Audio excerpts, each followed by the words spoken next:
Au crépuscule, la piste cyclable mène à l'homme sur les rives d'un lac qu'il devait traverser pour continuer sa route. Il mit pied à terre et se dirigea vers le ponton flottant, le vélon à la main.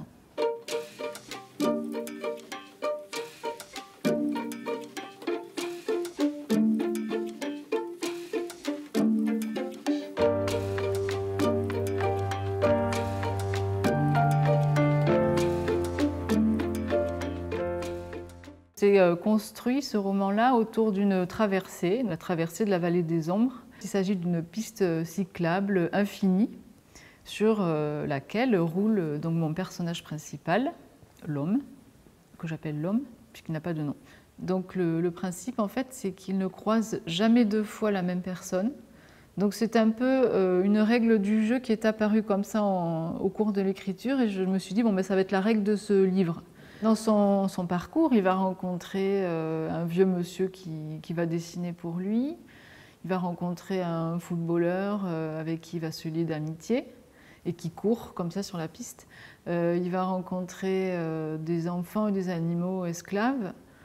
Il va rencontrer un vigneron dont la vigne a été absolument massacrée par une tempête. Voilà, il fait des rencontres excessivement variées.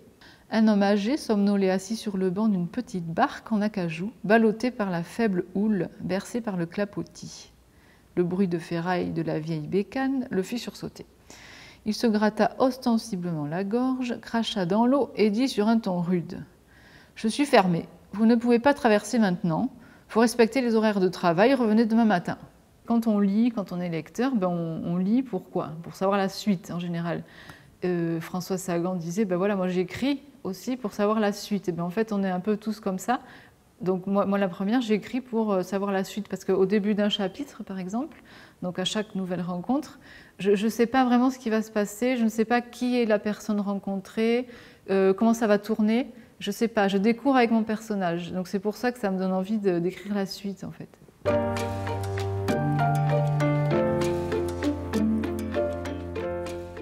Ça sort toujours de la réalité. Il s'agissait en fait d'un gars en vélo, d'un vrai gars en vélo, qui roule sur la piste cyclable et qui a une espèce d'étrange grâce, je dirais. Et donc j'ai eu très envie de savoir où est-ce qu'il allait comme ça et qu'est-ce qu'il faisait de ses journées en fait. Et comme je suis une fille bien élevée, que je ne suis pas les gens, je me suis dit que c'était peut-être mieux d'inventer.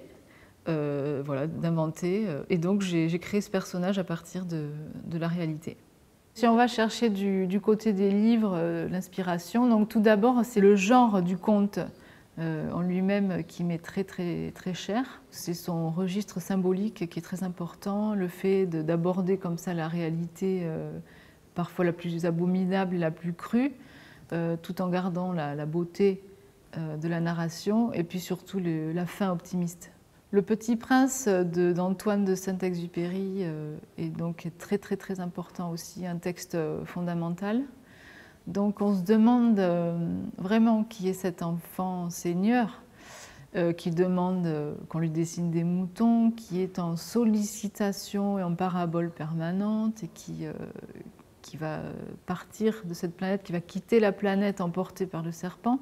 J'ai lu plusieurs fois ce texte et à chaque fois je me dis mais quelle chance Antoine de Saint-Exupéry a eu de faire cette rencontre. Parce que c'est une rencontre réelle et c'est une rencontre en littérature, les deux. L'homme coucha son vélo au milieu de l'embarcation et s'assit sur le banc en face du passeur qui le regardait d'un air suspicieux. La venue de cet homme discret à la tombée de la nuit le contrariait. Il ne se voyait pas attendre le petit matin en sa compagnie. La littérature est bien évidemment fondamentale dans ma vie, mais il y a également le cinéma. C'est un art qui m'inspire énormément, qui inspire beaucoup mon activité littéraire en fait. Donc en particulier le cinéma de Tim Burton, donc j'ai dû tout voir et plusieurs fois, des Doigts romains d'argent jusqu'à Dumbo. C'est vraiment la tendresse de ces films et des relations entre les personnages qui me touchent beaucoup. Plus particulièrement, c'est les personnages féminins qui me concernent beaucoup. Donc, ce sont souvent des blondes, des fausses blondes aux yeux noirs, donc des princesses sorcières justement, c'est l'ambiguïté est maintenue et très intéressante.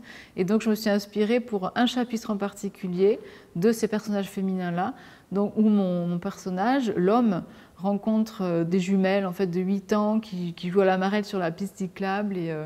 Et voilà, j'étais vraiment plongée dans ce cinéma-là. Un autre film en particulier qui a été une source d'inspiration, c'est le Jésus de Nazareth de Franco Zeffirelli. C'est le travail du portrait de ce réalisateur-là qui me touche beaucoup. Son travail sur les visages, sur la lumière et surtout son travail sur l'intensité des regards quand Jésus pose les yeux sur les hommes qui l'entourent et inversement, quand les hommes regardent Jésus, il y a quelque chose vraiment là qui existe et là le verbe est inactif. On est vraiment uniquement dans le regard. Et ça m'a beaucoup intéressée voilà, de travailler à partir de ça. Quand j'écris, j'écoute de la musique et en général c'est la même en boucle. Donc là c'était la musique d'Alexandre Desplat, le compositeur de musique de film.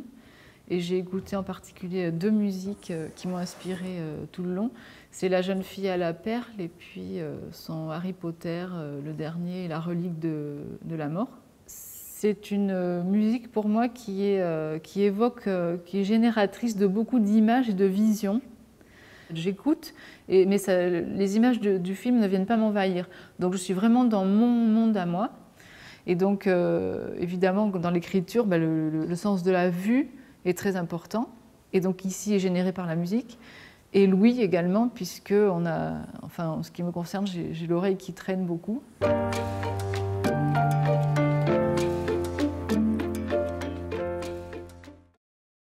J'ai envoyé un premier jet à Elisabeth de mon texte, et donc elle a lu et elle m'a dit on a envie d'en savoir plus sur le personnage en particulier. Il faudrait que vous repreniez chaque chapitre en fait et le développer. Donc là ici le rôle de l'éditrice il est fondamental puisqu'il permet de faire voler en éclats en fait, les propres blocages qu'on se met. En fait. On s'impose des limites tout seul. Et donc l'éditrice, elle était là pour me dire « mais non, mais allez-y, justement, allez dans ce sens-là, continuez ». Et donc c'est grâce à elle, c'est elle qui fait advenir en fait, le texte final, le texte achevé. Pour ce qui est de l'illustration, donc elle m'a posé la question. J'ai fait 2 dessins exprès pour l'occasion, je lui ai proposé et elle en a choisi un.